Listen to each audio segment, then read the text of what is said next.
to the main issue, President Akufo-Addo established that office to deal with issues of corruption and corruption-related offenses, largely on the account that, like he said, the Attorney General and Minister for Justice of any regime will not have the balls to deal with his own party people, especially when they are engaged in corruption and corruption-related issues.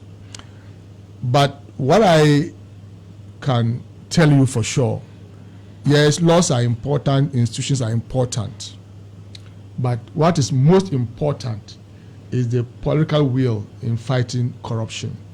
You can have all the beautiful laws, you can have all the beautiful institutions. If the leader, the president, and the government lacks the temerity and the will to fight corruption, they will not. And you can go and check the records. In this Fourth Republic, at least that is what we can speak to.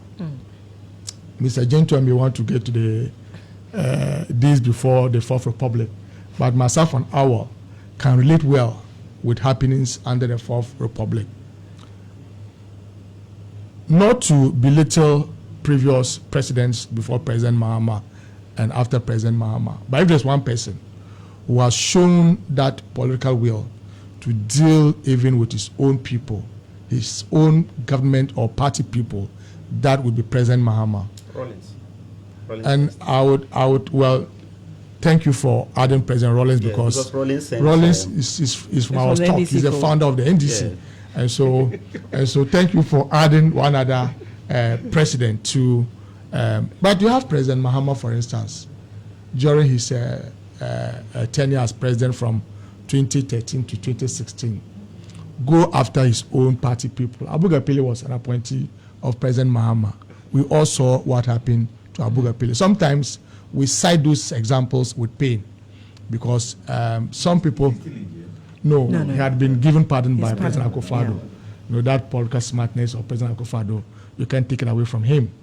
You know, you remember the case of National Service, where some investigations were carried out and people were sacked and they were made to refund some monies.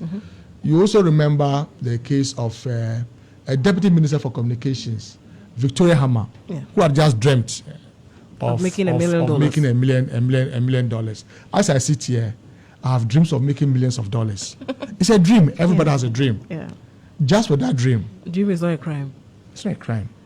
But because she was a public servant, a political appointee, to have that dream, President Mahama was not too sure if she would want to use a government machinery to make that million. To realize that dream. And she was sacked. She was sacked. That is the standard that President Mahama achieved for this country.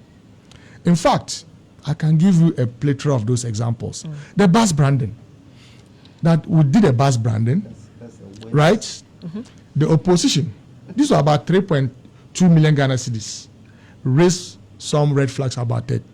President Mahama conducted investigations, and it was established that that work should not have gone beyond some 1.2 million Ghana cedis.